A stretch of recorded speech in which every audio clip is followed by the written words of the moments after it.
mesmo social, de beber e fumar, deve ser combatido por todos os que trabalham na terra em nome do Cristo. A lição do próprio comportamento é que é fundamental na vida de quem quer ensinar. Houve profundo silêncio diante de argumentos tão seguros. Pouco depois, o Espírito continuou: desculpem a visita que fiz hoje e o tempo que tomei do seu trabalho.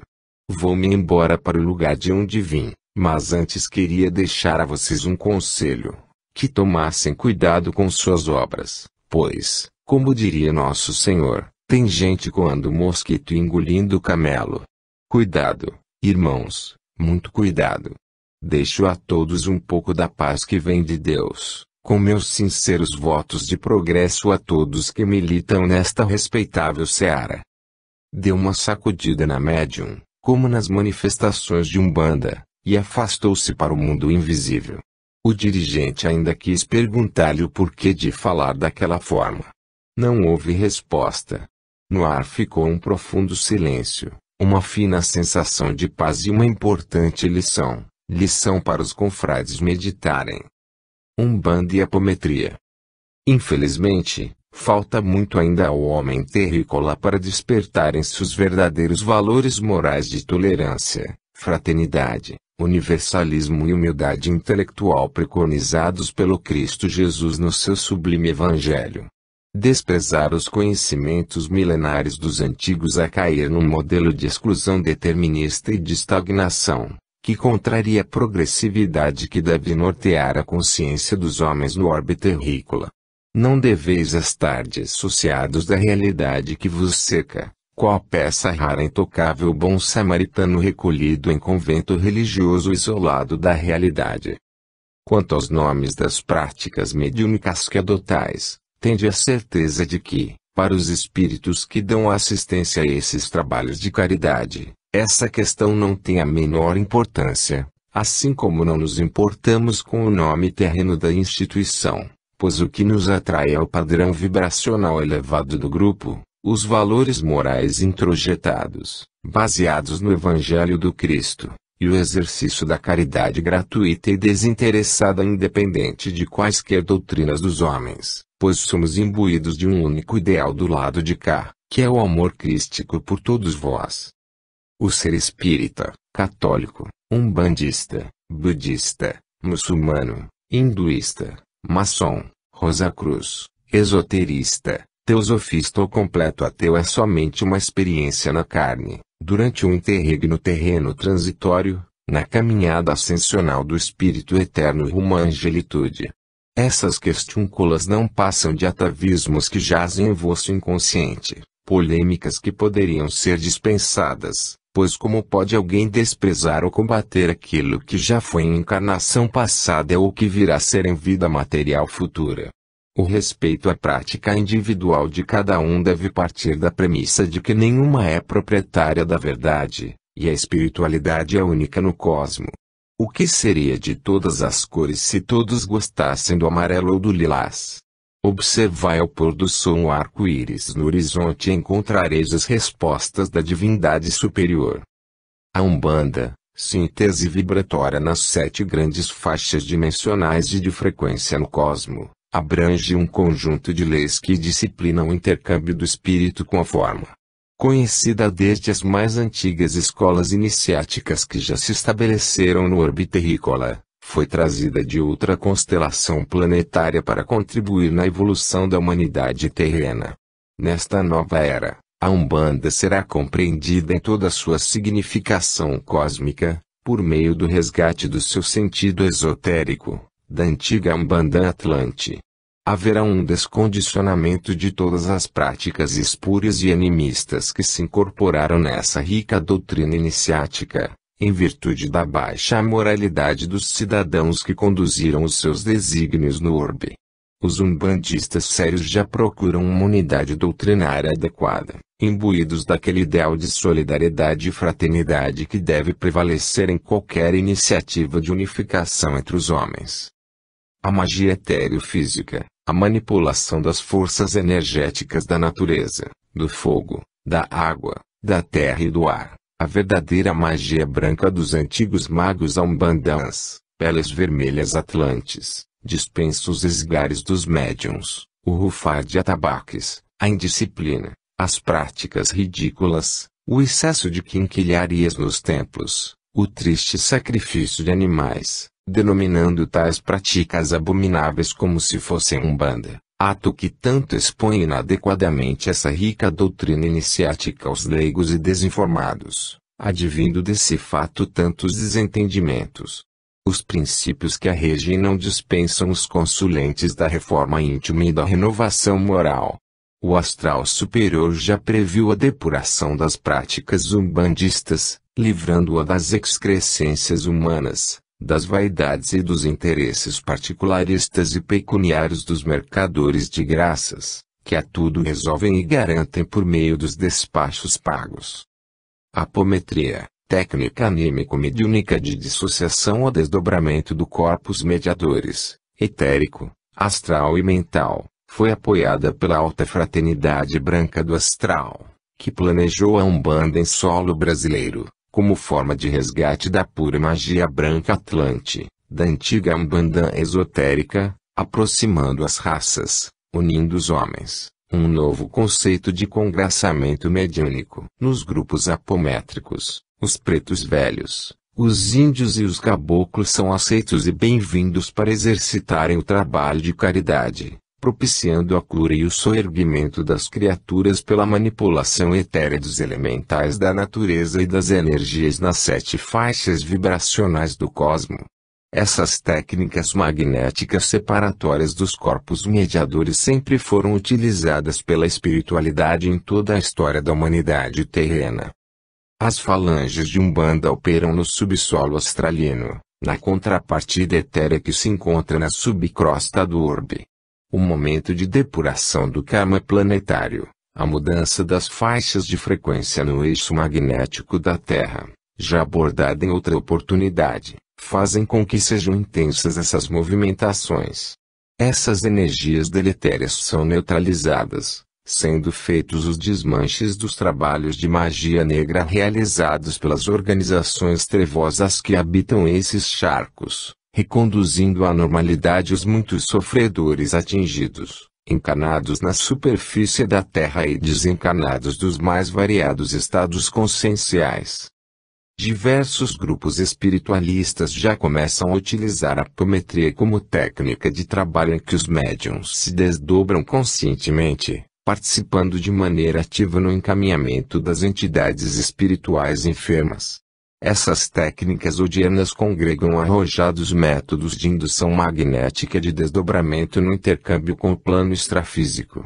As sessões mediúnicas desobsessivas tornam-se dinâmicas, perdendo a sonolência e a oratória evangélica enfadada de alguns dirigentes. Isso não quer dizer que o atendimento aos desencanados deva ser pouco fraterno. Essas técnicas não dispensam os médiuns de estarem solidamente educados nas bases do Evangelho de Cristo, com elevada conduta ético-moral e, sobretudo, com trato amoroso com as entidades desencanadas. As incompreensões geradas quanto às técnicas apométricas são devidas à resistência ao novo e ao imobilismo de alguns dirigentes encanados, acomodados aos anos de sonolência do grupo mediúnico, no qual muitos médiuns cochilam entendendo serem ótimos doadores de ectoplasma. Não deveis exorcizar a apometria qual demônio herege perseguido pela Inquisição na Idade Média. Ao contrário, estudai-a detalhadamente. Alguns confrades contrários e mais exaltados correm para a literatura existente, na maioria de autores encanados e não mediúnicos. Procuram justificar que são fluidos diferentes e desestabilizarão os médiuns e o grupo, como se o leve estalar de dedos ou um silvo de entidade indígena fosse coisa esdrúxula, do diabo. Contemporizemos, nem tanto lá, nem tanto cá. A apometria também é espiritismo na concepção kardeciana, assim como se aplica perfeitamente ao mediunismo umbandista.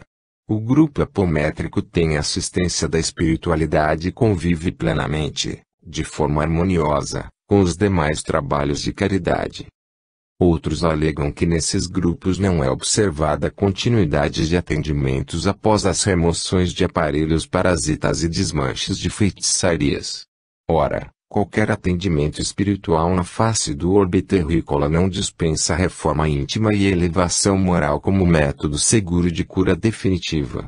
Logicamente, a todo atendido em grupo apométrico deve ser recomendado que continue a sua evangelização cristã e se integre aos demais trabalhos de palestras e passes. É importante somar essa nova técnica, sem subtrair conceitos básicos de educação mediúnica, evitando assim as interpretações precipitadas dos desinformados, multiplicando os resultados na tabuada do amor cristão.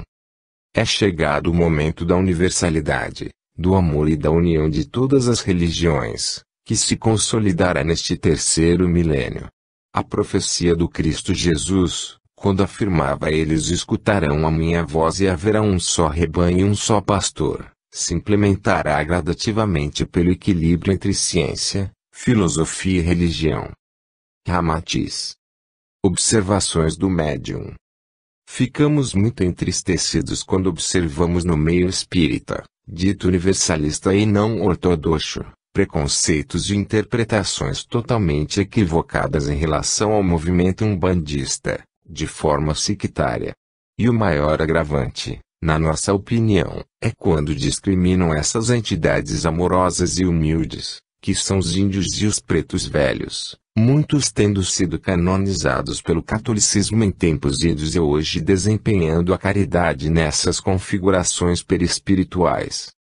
Naqueles locais espíritas mais conservadores, desistimos de qualquer argumentação elucidativa de tais confusões, haja vista a ferrenha fixação nas obras básicas de Kardec, e tudo mais não sendo considerado, inclusive os esclarecedores ensinamentos kardecianos de A Gênese e obras póstumas, alegando estes irmãos que essas obras não fizeram parte do controle universal dos ensinamentos dos espíritos. Mesmo que as experiências e ensinamentos de Kardec ampliem os conhecimentos sem contrariar a codificação da doutrina espírita e, consequentemente, expanda a consciência dos seres imperfeitos em evolução na carne, que somos todos nós. Alguns entendem que essas entidades são somente uma tropa de choque, grosseira, indisciplinada, que não tem o trato fraterno com os irmãos desencarnados. Outros generalizam que todos os médiuns educados na Umbanda são extremamente anímicos e desordeiros, praticando o mediunismo mais sórdido, como se operassem em vil terreiro. Diferenças entre nós à parte, constatamos seguidamente que na espiritualidade essas entidades dão apoio imprescindível nos trabalhos mediúnicos dos quais participamos, com fluidos mais densos e desobsessivos. São essas tropas de choque, das vibrações dos orixás Ogum e Xangô, que adentram nos charcos trevosos umbralinos e valentemente resgatam muitos irmãos prisioneiros das organizações trevosas, trazendo os sofredores escravizados e os líderes escravizadores, quando necessário, para a manifestação mediúnica, seja na mesa kardeciana ou no grupo apométrico, e tenham a certeza de que muitos médiuns videntes fazem que não veem esses irmãos por puro preconceito. A maior austeridade nessas movimentações não quer dizer falta de fraternidade. Logicamente existem incompreensões no seio da própria Umbanda, que também é constituída de seres encarnados no plano terreno, assim como são todos os movimentos religiosos, científicos e religiosos na Terra. Essa situação contribui para as confusões, já que não há uma prática uniforme nas várias casas umbandistas e não se encontra uma unidade na própria literatura que trata desses assuntos. O termo apometria vem do grego apó, preposição que significa além de, fora de, e metron, relativo à medida. Representa o clássico desdobramento entre o corpo físico e os corpos espirituais do ser humano. Não é propriamente o mediunismo, é apenas uma técnica de separação desses componentes. A apometria é uma técnica de desdobramento que pode ser aplicada em todas as criaturas, não importando a saúde, a idade, o estado de sanidade mental e a resistência oferecida. É um método geral, fácil de ser utilizado por pessoas devidamente habilitadas e dirigentes capazes. O êxito da apometria reside na utilização da faculdade mediúnica para entrarmos em contato com o mundo espiritual da maneira mais fácil e objetiva, sempre que quisermos. Para maiores informações, damos como referência os livros escritos pelo médico e pesquisador Dr. José Lacerda de Azevedo, Espírito Matéria, Novos Horizontes para Medicina e Energia e Espírito, ambos editados pela Casa do Jardim, Porto Alegre, RS, site www.casadonjardim.com.br. Do livro Apometria para Iniciantes de Patrícia Barzio e Geraldo M. Borbagato, editora do Conhecimento, transcrevemos as leis da apometria para maior compreensão dos leitores ainda não afeitos a essa técnica. Primeira, lei do desdobramento espiritual. Toda vez que, em situação experimental ou normal, dermos uma ordem de comando a qualquer criatura humana, visando a separação de seu corpo espiritual, corpo astral, de seu corpo físico e, ao mesmo tempo, projetarmos sobre ela pulsos energéticos por meio de uma contagem lenta, dar-se-á o desdobramento completo dessa criatura, conservando-ela sua consciência. Segunda, lei do acoplamento físico. Toda vez que se der um comando para que se reintegre no corpo físico o espírito de uma pessoa desdobrada, o comando sendo acompanhado de contagem progressiva, dar-se-á imediato e completo acoplamento no corpo físico. Terceira, lei da ação distância pelo espírito desdobrado. Toda vez que se ordenar ao espírito desdobrado do médium uma visita a lugar distante, fazendo com que esse comando seja acompanhado de pulsos energéticos por meio de contagem pausada, o espírito desdobrado obedecerá a ordem, conservando sua consciência e tendo percepção clara e completa do ambiente, espiritual ou não, para onde foi enviado. Nota importante: esta lei é aplicada, de ordinário, em sensitivos que conservem a vidência quando desdobrados. Quarta, lei da formação dos campos de força. Toda vez que mentalizarmos a formação de uma barreira magnética, utilizando os impulsos energéticos por meio de contagem, formar-se-ão campos de força de natureza magnética, circunscrevendo a região espacial visada na forma que o operador imaginou. Quinta, lei da revitalização dos médiuns. Toda vez que tocarmos o corpo do médium, cabeça, mãos, mentalizando a transferência de nossa força vital, acompanhando-a de contagem de pulsos, essa energia será transferida. O médium começará a recebê-la, sentindo-se revitalizado.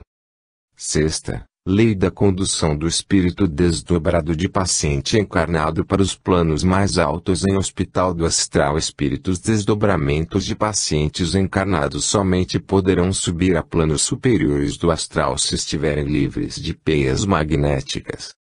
Sétima, lei da ação dos espíritos desencarnados socorristas sobre os pacientes desdobrados. Espíritos socorristas agem com muito mais facilidade sobre os enfermos se estes estiverem desdobrados, pois que uns e outros, dessa forma, se encontram na mesma dimensão espacial. Oitava, lei do ajustamento de sintonia vibratória dos espíritos desencarnados como o médium ou com outros espíritos desencarnados, ou de ajustamento da sintonia destes com o ambiente para onde, momentaneamente, forem enviados. Pode-se fazer a ligação vibratória de espíritos desencarnados com médiums ou entre espíritos desencarnados, bem como sintonizar esses espíritos como o meio onde forem colocados, para que percebam e sintam nitidamente a situação vibratória desses ambientes. Nona, lei do deslocamento de um espírito no espaço e no tempo. Se ordenarmos a um espírito incorporado à volta a determinada época do passado, acompanhando-a de emissão de pulsos energéticos por meio de contagem, o espírito retorna no tempo à época do passado que lhe foi determinada. Décima, lei da dissociação do espaço-tempo. Se, por aceleração do fator tempo, colocarmos no futuro um espírito incorporado, sob comando de pulsos energéticos, ele sofre um salto quântico, caindo em região astral compatível com seu campo vibratório e peso específico kármico, KM, negativo, ficando imediatamente sob a ação de toda a energia KM de que é portador. 11ª, Lei da ação telúrica sobre os espíritos desencarnados que evitam a reencarnação. Toda vez que um espírito desencarnado possuidor de mente e inteligência bastante fortes consegue resistir à lei da reencarnação, sustando, por largos períodos de tempo, a aplicação dela a ele próprio, para atender a interesses mesquinhos de poder e domínio de seres desencarnados e encarnados, esse espírito começa a sofrer a atração da massa magnética planetária, sintonizando-se, em processo lento mas progressivo, com o planeta. Ocorre a redução de seu padrão vibratório, porque o planeta exerce sobre ele uma ação destrutiva, deformante, que deteriora a forma do espírito e de tudo que o cerca, em degradação lenta e inexorável. 12ª, Lei do choque do tempo. Toda vez que levarmos ao passado espírito desencarnado incorporado em médium, fica ele sujeito a outra equação de tempo. Nessa situação, cessa o desenrolar da sequência do tempo tal como o conhecemos, ficando o fenômeno temporal atual, presente, sobreposto ao passado. 13ª, Lei da influência dos espíritos desencarnados, em sofrimento, vivendo ainda no passado, sobre o presente dos doentes obsediados. Enquanto houver espíritos em sofrimento no passado de um obsediado, tratamentos de desobsessão não alcançarão pleno êxito, continuando o enfermo encarnado com períodos de melhora, seguidos por outros de profunda depressão ou de agitação psicomotora. Magia Umbanda. Encerra-se o primeiro ciclo do movimento umbandista em solo brasileiro. Durante esse período, ele angariou grande número de simpatizantes e fiéis. Se observardes, não houve movimento filosófico e religioso no orbe terrícola que durante tão curto espaço de tempo consolidasse tal número de seguidores, caracterizando expressiva hoste. Constatai a sabedoria do alto, da fraternidade branca, que planejou essa movimentação, que previu o sincretismo como maneira de, no menor período possível, arregimentar tantos simpatizantes, decorrência natural da própria formação racial do nativo de vossa pátria, em estreita conformidade com o karma da nação. O fato de não haver nenhuma codificação doutrinária foi fundamental nesse ciclo inicial de consolidação da Umbanda, pois, caso contrário, o movimento se estreitaria, tornando-se excludente e discricionário, ficando restrito a uma minoria étnica e social. Não temos a pretensão, nestas singelas elucidações totalmente comprometidas com a verdade, de impor caminhos às criaturas nem de causar qualquer mal-estar aos mais ortodoxos em seus valores. Mas estamos comprometidos com o conhecimento universalista e crístico que palpita no cosmo e com a expansão de vossas consciências neste início de nova era.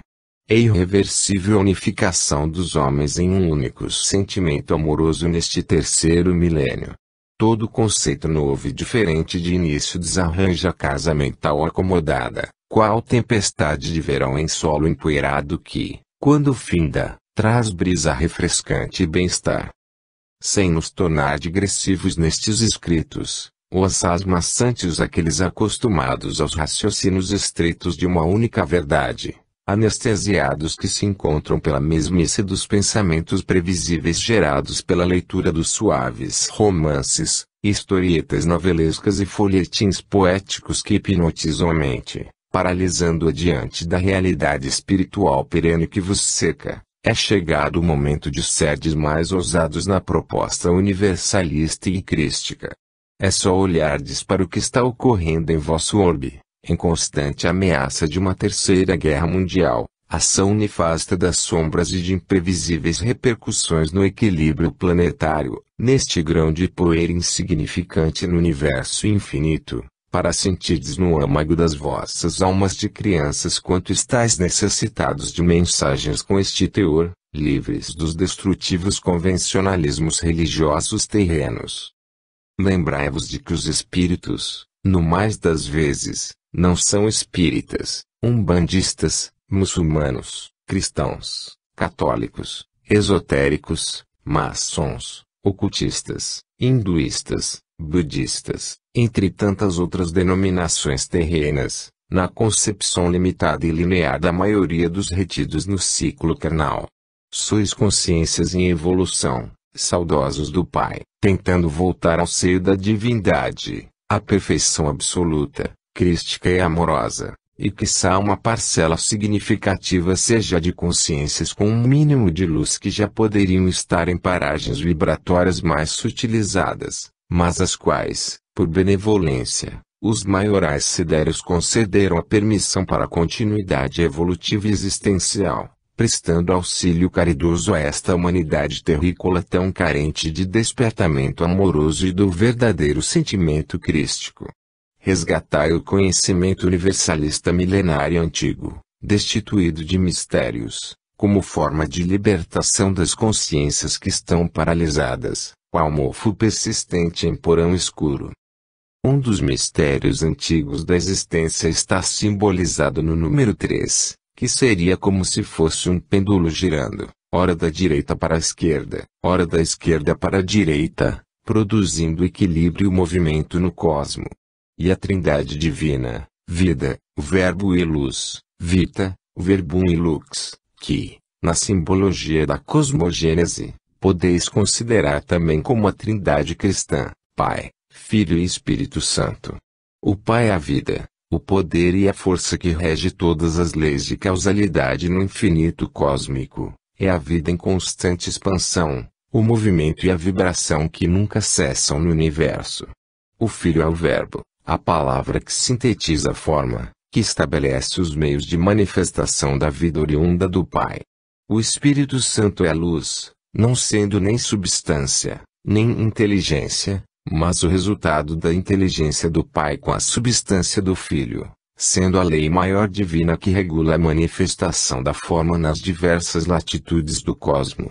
Esse é o simbolismo do triângulo e da cosmogênese divina que já estiveram presentes no orbe terrícola em toda a sua amplitude, com a antiga Umbanda. A significação dessa simbologia é que todas as formas de manifestação da vida são provindas de um mesmo Pai, e um princípio espiritual é a lei da harmonia no cosmo, o hálito de Deus onipresente e não encarnante, expressado como orixás maiores, regulamentando a manifestação dos espíritos na forma através das diversas densidades energéticas existentes no cosmo. São os princípios herméticos caracterizando a magia universal ou a Umbanda, a Senhora da Luz, agindo do microcosmo ao macrocosmo, da bactéria ao anjo, do protozoário ao arcanjo, pela equanimidade das leis cósmicas em todas as faixas vibracionais do cosmo. A matéria-prima da criação é a energia muito bem manipulada pelos alquimistas, ou fluido cósmico universal dos espiritualistas e espíritas estudiosos. Essa magia dos orixás, movimento e vibração que rege a vida em todas as formas de manifestação, é oriunda da consciência cósmica, a mente do Pai, que se sobrepõe a todos os demais espíritos, co-criadores, pois o Criador é um. Há uma magia universal que não contraria as leis naturais, atuando em todos os recantos, agindo nas partículas subatômicas ou etéricas, sendo a manifestação física como conheceis na matéria, a parte visível a voz das leis reguladoras do Criador. Os orixás, vibrações provindas das leis reguladoras da vida, estabelecem a compactação da energia cósmica e a mantêm coesa nas 7 faixas vibratórias do cosmo, para os espíritos em evolução se manifestarem na forma. Tudo no universo é vibração e energia, nas mais diversas formas de manifestação do espírito. Vibrações são ondas, tendo comprimento e frequência que as distinguem. Existem forças sutis que mantêm a harmonia cósmica em todos os planos vibratórios. Os orixás são essas forças sutis que podemos definir grosseiramente pela falta de correspondência no vocabulário terreno, como princípios espirituais ou energias não encarnantes, e que não se manifestam mediunicamente. São agentes e veículos da magia universal, existentes nas 7 grandes faixas vibratórias do cosmo. Ao contrário dos elementais, que também poderemos definir como veículos da magia, são receptivos somente aos pensamentos para o bem, de maneira alguma estando associados ao mal, à feitiçaria e à magia negra.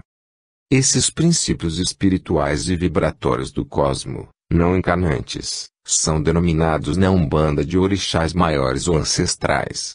São conhecidos das civilizações mais antigas de vosso orbe, desde a raça vermelha Atlante, perdendo-se após os cataclismos e migrações que houve, como abordado anteriormente, e estão na sua maioria presentes nos alfabetos mais antigos. Não aprofundaremos os conceitos no esoterismo umbandista para não vos confundirdes. Para vosso entendimento, poderemos dizer que esses orixás dão sustentação à vida e ao equilíbrio planetário, regulamentando as energias ou forças telúricas, ígneas, eólicas e hídricas, presentes no plano astral em forma sutil e materializadas no plano físico em relação com os 4 elementos que são a terra, o fogo, o ar e a água. São em número de 7 vibrações com frequências próprias: Oxalá, Iemanjá, Iori, Xangô, Ogum, Oxóssi e Eurimá. Oxalá representa o incriado, supervisionando as demais vibrações que interagem entre si com o plano material como conheceis. Iemanjá é o princípio feminino e está relacionado com a água. Xangô é ação na humanidade terrena e no mundo da forma física e Iori seria a divindade se manifestando por meio da lei do karma. Ogum está relacionado ao elemento fogo, às energias ígneas, sendo o mediador do fogo das paixões humanas, e Oxóssi está ligado ao elemento ar, às energias eólicas e à natureza. A vibração de Eurimá, dos pretos velhos, a mais ativa de todas essas forças na manipulação vibratória, está mais diretamente ligada ao elemento terra e às energias telúricas. Na verdade, essas forças vibracionais se intercruzam, interpenetrando-se, e não temos, no plano físico e no homem, só um elemento que prepondere, e sim a presença dos 4 elementos da natureza. Para efeito de maior elucidação, em face das diferenças de nomenclatura das diversas doutrinas espiritualistas e para ampliar o vosso entendimento, considerar que existe uma correspondência vibratória das energias e suas formas de manifestação por meio dos orixás em relação aos 7 grandes campos ou planos dimensionais, o átmico com Oxalá, Iemanjá em referência ao búdico, Iori ao mental superior, Xangô está ligado ao mental inferior, Ogum está para o plano astral e Oxóssi e Eurimá estariam para o etérico e o físico, respectivamente. O movimento no universo nunca cessa. Tudo oscila, propaga-se e vibra. Nada é como era no milésimo de segundo anterior, embora o tempo, como o concebeis, inexista. As afinidades atraem formas energéticas semelhantes. Há um princípio que rege a harmonia no cosmo, desde o inconcebível macrocosmo até o ainda desconhecido e misterioso microcosmo humano.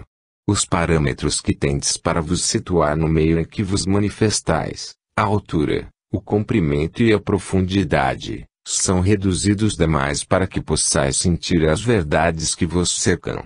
Ampliai vosso entendimento por meio do conhecimento universalista, e estejais receptivos a conceitos que não vos são simpáticos, mas que fazem sentido quando submetidos à razão. A miscigenação étnica trouxe consequências culturais, sociais, filosóficas e religiosas que vão resultar numa depuração da religiosidade de vossa pátria. A Umbanda tem fundamento, e o ciclo que se inicia foi há muito esquematizado no espaço. A purificação dos seus aspectos ritualísticos e práticos resgatará sua elevada significação cósmica e os antigos princípios esotéricos e filosóficos em sua pureza doutrinária, contribuindo decisivamente com a unificação amorosa no 3º milênio.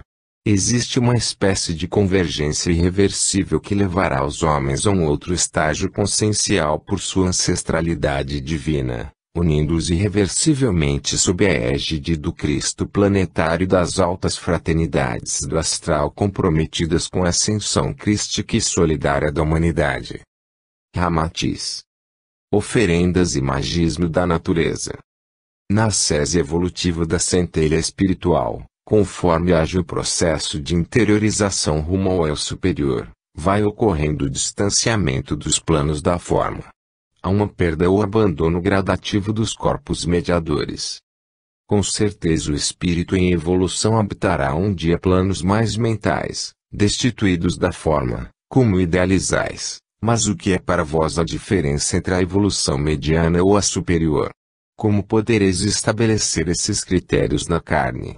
Uma benzedeira analfabeta no interior do país pode ser um espírito evoluído, ao contrário de um tribuno espiritualista de grande conhecimento e destaque.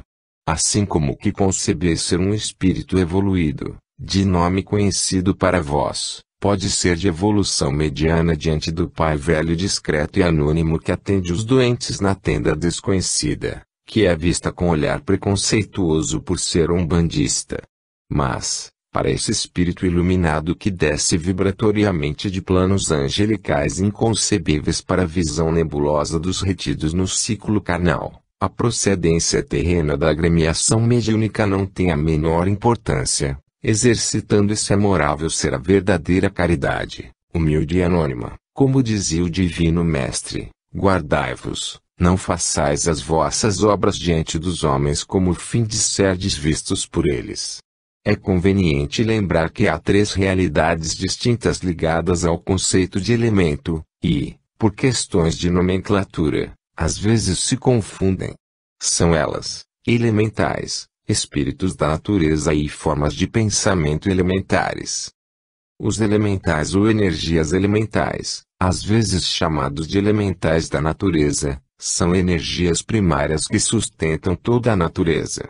Não possuem forma nem, obviamente, individuação. Apresentam-se em 4 modalidades ou faixas vibratórias, cada uma sintonizada com um dos 4 elementos: terra, água, fogo e ar. Como já abordado em outro livro, o corpo físico do homem, à semelhança da terra, do ar, do fogo e da água, é instrumento partícipe da orquestra que toca a sinfonia cósmica. Essas formas energéticas, elementais da natureza, encontram-se também em vós por um mecanismo de semelhança. Muitas vezes, o homem desequilibrado dessas energias em suas polaridades vê-se diante de inusitadas situações, no mais das vezes adoecendo seriamente. Os magos de antigamente manipulavam com destreza essas energias primárias ligadas à natureza, propiciando a cura junto aos locais vibratórios adequados, quais sejam as cachoeiras, matas, praias ou pedreiras.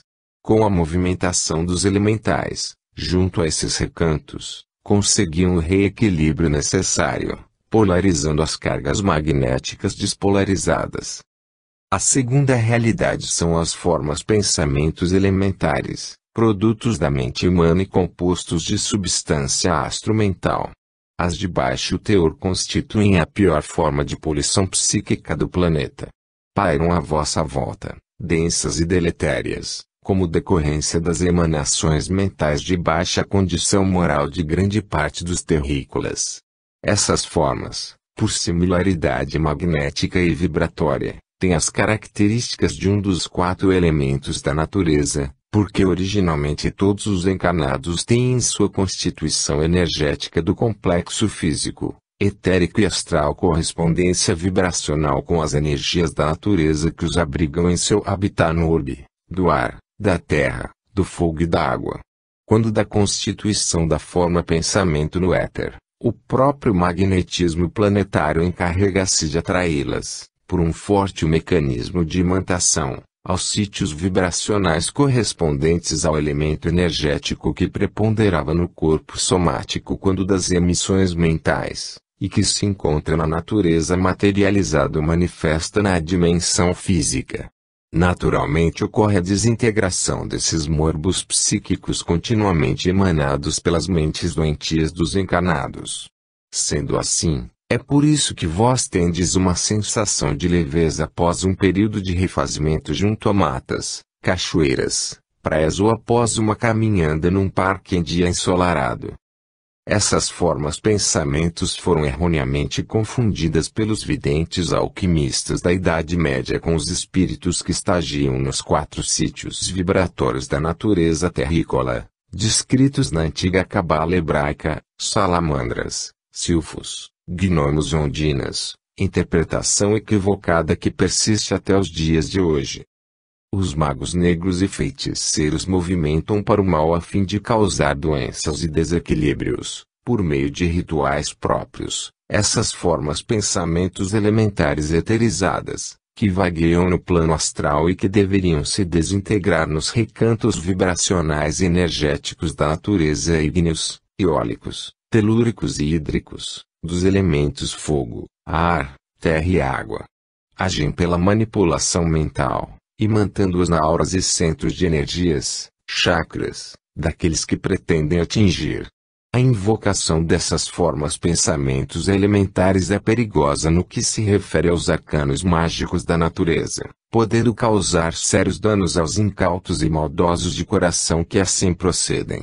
Esses médiuns magistas, denominados macumbeiros e conhecidos pelos despachos que tudo resolvem, regiamente remunerados, vinculam-se a entidades desencarnadas de baixo escalão vibratório e moral, vampirizadoras, criando sérios comprometimentos kármicos de que, em muitos casos, somente muitas encarnações depois vão desvencilhar-se.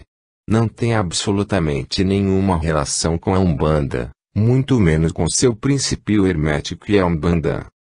A terceira realidade é a dos espíritos da natureza, às vezes simplesmente denominados elementais, o que tem dado margem a equívocos. Constituem um reino de entidades ainda não humanas. São vinculados a determinados campos magnéticos e vibratórios, semelhantes em frequência aos elementais do fogo, do ar, da terra e da água. São as salamandras, silfos, gnomos ou duendes ondinas. Esses espíritos da natureza estagiam nesses sítios vibracionais do astral à espera de um corpo minal. São servidores dos reinos da natureza. Encarnarão inicialmente em planetas mais atrasados, algo inóspitos, mas semelhantes às vibrações desses elementais.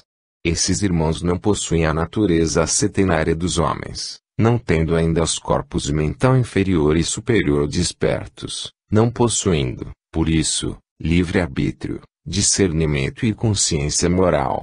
São capazes de sensação e visão. Potencializam as formas de pensamento, emoções e sentimentos dos seres humanos, ampliando-os. Se as emissões de pensamentos do médium magista que os invoca forem de ódio, desastre e destruição, direcionando-os contra outro ser humano, multiplicar-se-ão sobremaneira as forças movimentadas para o mal, pois eles são eficientes manipuladores das energias da natureza. Refletem as ações dos homens a que se vinculam, pois, sendo amorais, são indefiníveis do ponto de vista do bem ou do mal, tendo uma conduta semelhante a um animal doméstico. Um cão pode ser dócil ou feroz, condição que reflete, na maioria das vezes, o estado psicológico do homem que o criou. Determinados sons, cores e invocações, aliados à força mental do pensamento do médium magista ou mago que tem assistência dos bons espíritos, despertam a sensibilidade desses espíritos da natureza para o bem e para a cura, associados aos fluidos ectoplásmicos exudados, repercutem no plano astral, que é de grande plasticidade em relação ao impulso mental, levando a uma materialização fluídica invisível a vós. Essas exteriorizações ritualísticas se fazem necessárias como ferramentas de apoio para a formação da egrégora requerida a essas manipulações. A música eleva ou diminui a frequência cerebral e as descargas eletromagnéticas, aumentando ou diminuindo o número de sinapses nervosas. Os mantras, os cânticos sagrados, eram muito utilizados na Atlântida, na Índia e no Egito Antigo, proporcionando, quando repetidamente utilizados, profunda inspiração devocional e facilitando a concentração. Na Umbanda, a formação da egrégora e a canalização das emoções do corpo mediúnico são realizadas por meio dos cânticos, apurando as vibrações, reequilibrando a mente com o corpo e facilitando a sintonia com os guias e protetores. As oferendas de coisas materiais junto à natureza seguem o princípio de que essas ofertas sejam compostas das energias primárias dos 4 elementos, exatamente as que estão faltando aos médiuns. A ideia é restituir-se à natureza aquilo de que se está precisando para refazimento, para recomposição do equilíbrio do equipamento mediúnico, e assim mantendo respeitosamente a harmonia da natureza doadora. Claro está que a simples presença junto da natureza já seria suficiente para tonificar um homem no seu complexo etérico astral. Na verdade, são um mecanismo de auxílio válido, que serve de apoio exterior para um intercâmbio magístico com os elementais, tornando-o mais efetivo. Obviamente prepondera a força mental invocativa que se forma na egrégora coletiva, que tem a assistência amorosa dos bons espíritos, caboclos e pretos velhos. Mas nenhum espírito elevado, mentor caridoso, precisa de oferendas materiais. A melhor oferta sempre foram os bons sentimentos e o amor ao próximo.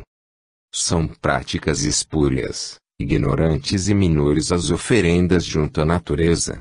Ou será o puro mentalismo a solução para todos os males? Quantos de vós conseguireis ser todo o tempo mental? Não é pelo fato de o orbe terrícola estar mudando de pré-escola para o ensino primário que deveis ridicularizar o que não compreendeis em sua plenitude. Malgrado as opiniões contrárias, a magia sempre existiu e continuará existindo no cosmo. Uma mera oração sonorizada caracteriza um instrumento ritualístico que vos leva a uma manipulação energética, qual médium magista junto aos recantos da natureza. Não esqueçais que as energias ígneas, eólicas, telúricas e hídricas estão em vós, e não desprezeis as práticas ligadas à natureza, de que sois muito necessitados para o perfeito fluxo energético entre todos os corpos mediadores do espírito, em especial o complexo físico, etérico e astral. Rogamos ao Pai que estejais todos vós imbuídos de um único ideal, crístico, e que o conhecimento seja a mola propulsora do discernimento dos homens, fazendo com que cada individualidade em evolução encontre seu caminho, mas que tenhais interiorizado que no cosmo infinito muitos são os trajetos que levam a um mesmo destino. Incompreensões, quando existem entre vós, não refletem o que verdadeiramente ocorre na espiritualidade, e sim a vossa estreita percepção das realidades vibratórias que vos cercam, decorrência da limitação consciencial que o corpo físico impõe ao espírito em eterno aprendizado e aperfeiçoamento. No mais das vezes, obnubilam a sensatez sobre o que seja pura caridade cristã, chegando vós ao ponto de distinguir um espírito do outro, baseando-se em valores terrenos excludentes, deterministas, preconceituosos e transitórios. Da maneira que julgardes sereis julgados, é da lei que rege os movimentos ascensionais do Espírito Eterno, e conforme medirdes igualmente vos medirão. A consciência da nova era impõe a convivência harmoniosa entre todos, o que inevitavelmente acontecerá neste milênio que está no seu início, e podereis constatar no futuro próximo, pois sois imortal assim como o Pai. Ramatis. Orixás, corpos e chakras. Antes de os homens espírito habitarem a forma nesta partícula insignificante do cosmo infinito, que é a Temi, há muitos bilhões e bilhões de anos já existiam as leis reguladoras dos movimentos evolutivos, como uma unidade perene que vem do manifesto de Deus. No princípio, quando surgiram as primeiras raças no orbe terrícola, havia um único idioma e uma só religião. Portanto, não deveis objetar ao novo por inicialmente contrariar os conceitos estabelecidos, pois esqueceis muito facilmente que não sois único no cosmo, e o que aparentemente é a verdade para vós faz parte de uma verdade maior incomensurável para a consciência nos primeiros degraus ascensionais do Espírito Eterno. A maior incompreensão que ocorre em relação aos verdadeiros postulados umbandistas é a de que eles não se regem pela moral cristã. A outorga do Cristo aos serviços da caridade e do bem não instituiu nenhum exclusivismo no orbe. Não existe seita, religião, associação, filosofia, doutrina ou crença na superfície planetária que tenha a prerrogativa e a posse exclusiva do legado cristão em relação ao outrem. O sectarismo, em qualquer segmento terreno, contraria o universalismo dos ensinamentos do Divino Mestre, que, nunca é demais relembrar, não fundou nenhuma instituição terrena.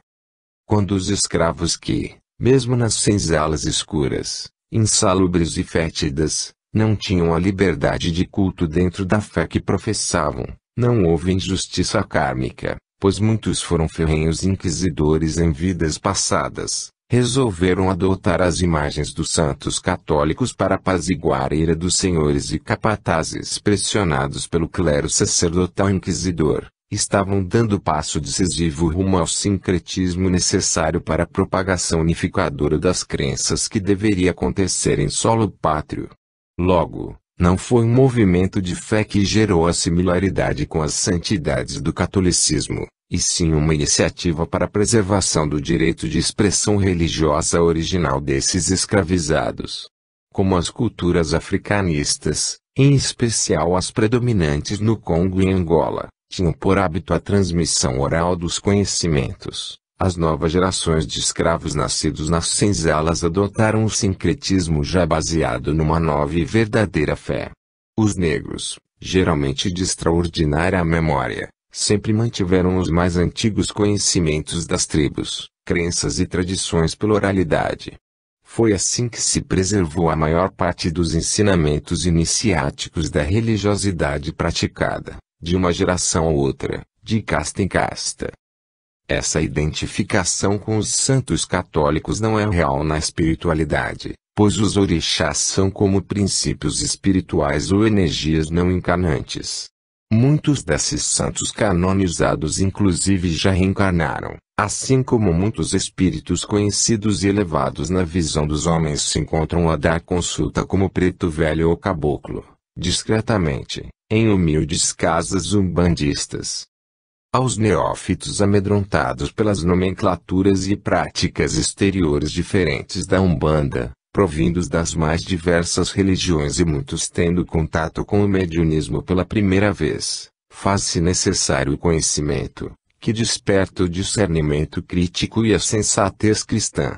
Não é o fato de se ter a imagem de um santo conhecido que garante a assistência dos bons espíritos.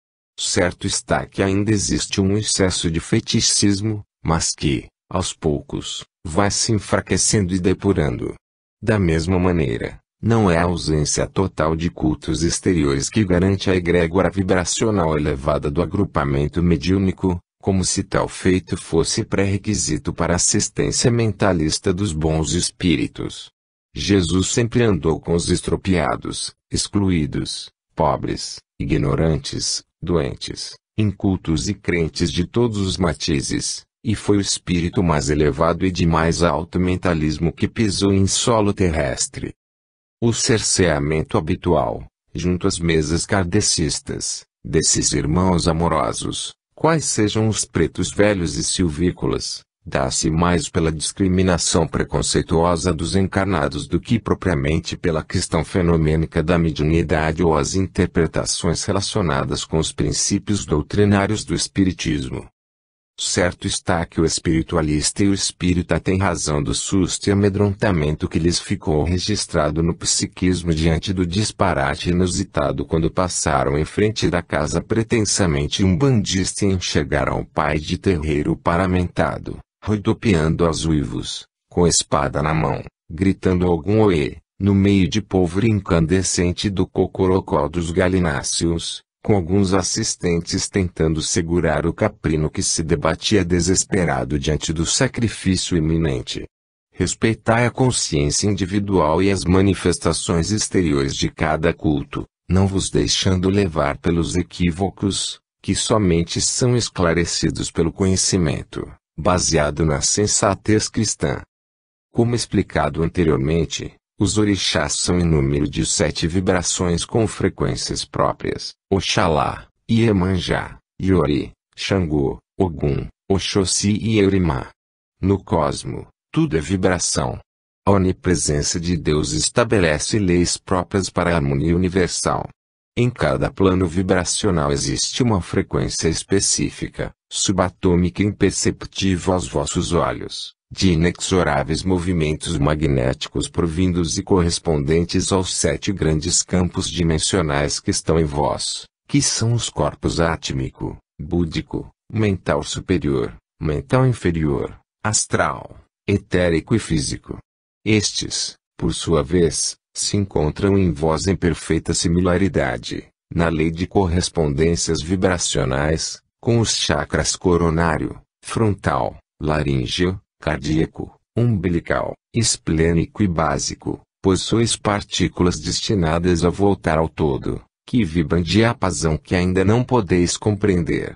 Numa definição umbanda e hermética, esses 7 princípios espirituais não encarnantes, denominados orixás desde as raças mais antigas do orbe, regulamentam os movimentos ascensionais e de manifestação dos espíritos na forma, em todas as paragens do universo infinito. É como se fossem representantes do imanifesto imponderável, que é Deus, que a todos assiste veladamente. O corpo átmico, que reveste a ulterior centelha divino-mônada, e o cósmico é o espírito puro, elo imprescindível e fundamental que orienta e determina todos os outros corpos de manifestação na forma, está em posição vibrada correspondente ao princípio regulador de Oxalá, que é a luz do Senhor, e provém diretamente do Incriado, do Pai. É a própria energia do espírito e da vibração crística. Essa elevada frequência vibratória acompanha os movimentos transmigratórios de um orbe para outro no cosmo. O chakra coronário recebe essas influências, pois é o centro de forças com maior potencialidade radioativa do homem, sendo estupenda ponte de ligação com o alto, a própria sede da consciência do espírito. As entidades espirituais que atuam nessa onda vibracional são os mentores responsáveis pelos desígnios evolutivos dos terrícolas, mestres kármicos e orientadores de pontos de doutrina dos movimentos religiosos e filosóficos do orbe. Na magia etéreo-física, trabalham na higienização da aura planetária, mantendo os movimentos de transmigração para outros planetas de espíritos que não têm mais condição moral de permanecer na aura da Terra, e, por meio das tempestades e varreduras energéticas astralinas nas regiões do umbral inferior, adaptam as faixas de frequência do eixo planetário às comunidades que permanecerão na psicosfera terrícola. O amor e sabedoria do corpo búdico, o pensamento criador, a força da individualidade, da moral e da intuição está vibratoriamente associado às energias de Iemanjá, orixá que atua em toda a natureza simbolizado na percepção intuitiva aguçada do feminino. Atua na cosmogênese por meio das energias criadoras, fecundativas e de gestação. Incide diretamente no chakra frontal, conferindo, quando esse centro é desenvolvido, a clarividência da natureza astral e dos seus cenários coloridos. No campo da magia, refere-se ao apoio mantenedor da Terra pelo magnetismo lunar, princípio energético feminino que equilibra as marés e os grandes movimentos oceânicos. Veículo de manifestação do intelecto e do pensamento abstrato, o corpo mental superior é a inteligência que modela a estrutura dos demais corpos. E igualmente o orixá Euri rege a manifestação do espírito na forma que lhe é devida desde os planos crísticos de Oxalá e Iemanjá. Assim, o chakra laríngeo é seu correspondente, pois esse vórtice energético também recebe cooperação dos chakras coronário e frontal mais diretamente que os demais. A materialização das ideias por meio do verbo articulado sonoramente exige a manipulação de quase todas as forças etéreo-magnéticas do corpo astral. Os espíritos magistas dessa vibração apresentam seus corpos astrais configurados no formato de inocentes crianças e neutralizam quaisquer energias dos elementos etéreos provindos da terra, água, ar ou fogo. Os pensamentos mais simples e concretos são do corpo mental inferior, e Xangô, orixá da justiça que impera no cosmo, é a sua posição vibrada, sendo a lei do karma disciplinadora que equilibra a ação e reação, a causa e o efeito. Liberta as consciências em evolução, disciplinando-as sob a justa aplicação da lei. O chakra cardíaco está mais ligado em termos vibracionais com esse orixá e corpo, pois é o centro de